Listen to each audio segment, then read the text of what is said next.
Welcome back, everybody, to another episode of Garza's class. Today, we're going to be covering a topic in mathematics. So, we're going to be talking about percentage increases and decreases, how to calculate them, and where can we see them in everyday life. So, let's get started. Ever walk into a store and see that there's a like 35% off sale or a 50% sale? Whenever somebody who sees that sign, somebody's going to be like, oh, hey, it's cheaper. That's all I know. But what if that discount is only like, let's say, $2? Like, do you really still need that item? Well, what we're here to see today is on how to actually calculate how much money is being taken off from the original value to see whether or not that item is still worth it.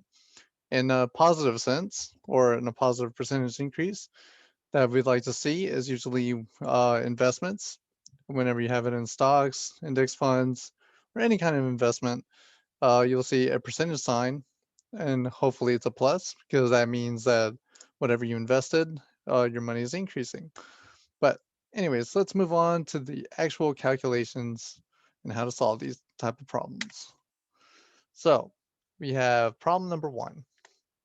For example one, we have what is the percent increase of 10 to 35?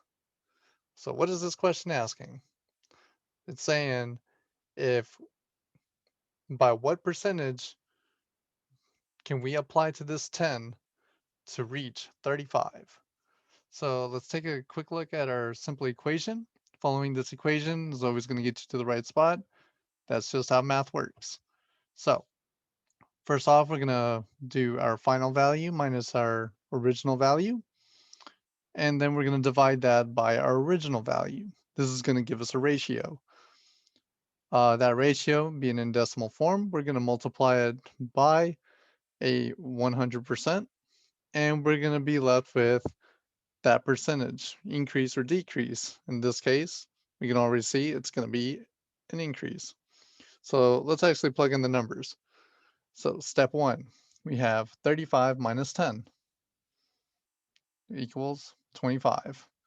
Now we're going to divide 25 by the original value, which is 10, and we're going to get a result of 2.5 in decimal form, of course. So now step three, we have this decimal value, 2.5 multiplied by 100%. So 100 has two zeros. We're going to move that decimal place to the right, two spaces, 1 and 2. And then we're going to also stick in that percentage sign. So now we're left with 250%. So what does this mean? If I increase 10 by 250%, I will get 35. Another way of wording this is 250% of 10, and then adding it back to that 10, we're going to result with 35. We'll get a bit more detail on that point of view on the next example. So, example 2, what is the price on a backpack of $70 with 35 discount or 35% discount? So, let's take a quick look at our equation procedure here. We're going to have to turn this 35% into a decimal form. That way we can plug it into our calculators and proceed along with it. So step one, we're going to convert our percentage rate into a decimal form. 35% divided by 100%. We have 35, move the decimal point 2 spaces to the left because there's two zeros. And the percentage sign cancels out with the other percentage sign. So we are left with 0.35. All right, so this is our ratio now. So our question was that there was going to be a 35% discount of 70. So normally that of is another word for multiply. So $70 times that 0.35, which is also the same as our 35%, is going to equal $24.50. However, this value is only what's going to be taken away. So this isn't our actual final price.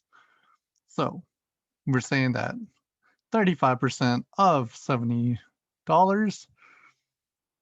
or 70 times 0.35 is equal to 24.50. So now we want to find out how much is our final price on the backpack going to be.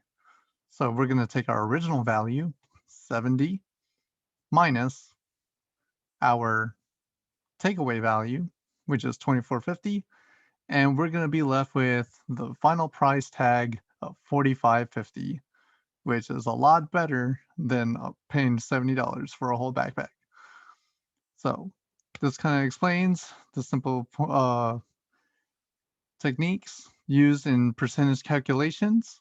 Whenever you hear that something's up by 20% or something's down by 10%, hope these examples kind of help on that. If you have any problems or of any sorts, any subjects, any topics, feel free to comment down below. I'll be going through them. I'll try to post some quick example videos to help you out. So please like and subscribe to stay up to date with our videos that come out. I follow a simple procedure that's kind of taken the philosophy of a normal educational class, where one student, if they have a question, should probably raise their hand and ask it, because more than likely there's about 5 or 6 other students that have the same question. So please don't be afraid to comment below, guys. Again, like and subscribe, and we'll see you next time.